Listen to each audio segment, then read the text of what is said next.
Students, this is A3 Education, Class 12, State Board Tamil Nadu, Chapter 1, Applications of Matrix and Determinants, எடுத்துக்காட்டு 1.2, Example 1.2. இதில் வந்து A வந்து கொடுத்துட்டாங்கப்பா. Given A is equal to A, B, C, D. ஓகேவா? Given A is equal to A, B, C, D.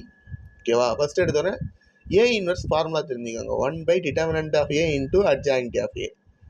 இதில் வந்து A inverse எப்போ கண்டுபிடிக்க முடியும்னா when A is non-singular, அதாவது நாட் ஈக்குவல் டு 0 இருந்தால் A இன்வெர்ஸ் கண்டுபிடிக்க முடியும். ஃபர்ஸ்ட் டிட்டர்மினன்ட் ஆஃப் A நான் சிங்குலரான்னு கண்டுபிடிப்போம். டிட்டர்மினன்ட் கண்டுபிடிக்க ஃபார்முலா என்ன?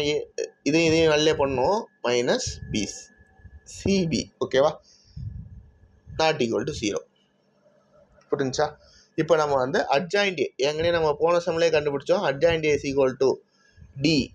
ஃபார்முலாவில் இங்கே ரெண்டு இடத்துல மைனஸ் வந்துடும்.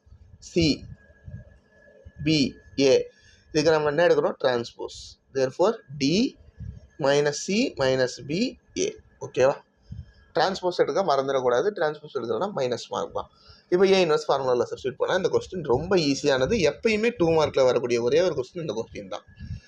ஏடி மைனஸ் இது சிபின்னு எழுதலாம், பிசின்னு எழுதலாம், அது your wish. D minus C minus B A. ஓகேவா? இதில் வந்து A is not singular, A is non singular. கொஸ்டின்லேயே கொடுத்துருப்பாங்க, நீங்களும் அதை எழுதிடுங்க. ஓகேவா? தேர்ஃபோர் ஏ இன்வெர்ஸ் நம்ம கண்டுபிடிச்சாச்சு. தேங்க்யூ.